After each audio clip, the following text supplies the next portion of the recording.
शेखर जी, सबसे पहले आपसे ये जानना चाहेंगे, आज का ये जो उत्सव है अपने आप में कितना महत्वपूर्ण है। राष्ट्रपति भवन में राजा जी की प्रतिमा का अनावरण किस तरह से ऐतिहासिक तो है ही, भारतीयों के लिए गर्व का भी विषय है।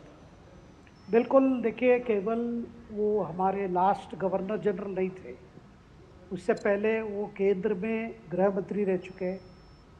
उससे पहले मद्रास, उस समय मद्रास स्टेट कहा जाता था, उसका प्रीमियर थे, यानी मुख्यमंत्री के रूप में भी थे।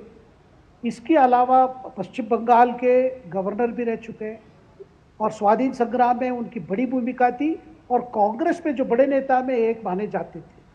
और आपको याद होगा, जो भारत रत्न जो पहली दी गई थी, जो पहले लिस्ट में इनका नाम था, इसका मतलब इनका बहुत महत्वपूर्ण रोल रहा है।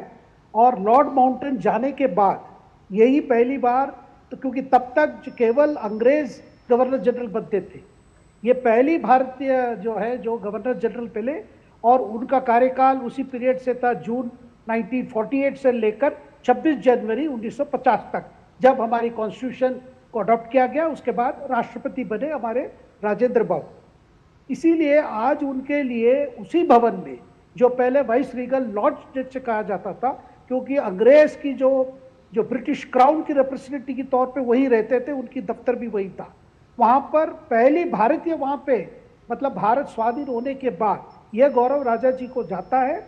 इसीलिए वहां पे एक स्टैच्यू वहां पे खोलना अपने आप पे बहुत महत्वपूर्ण है। और आने वाले पीढ़ी को, जो अभी तो कई लोग भूल चुके हैं, दिल्ली में एक राजा जी मार्ग है, चेन्नई में एक बड़ा राजा जी मेमोरियल है जहां उनकी समाधि है, लेकिन कई लोग भूल चुके हैं कि राजा जी, आपको यह भी याद होगा रमा जी, उन्होंने स्वतंत्र पार्टी, कांग्रेस की नीतियों के खिलाफ उन्होंने एक स्वतंत्र पार्टी भी की थी।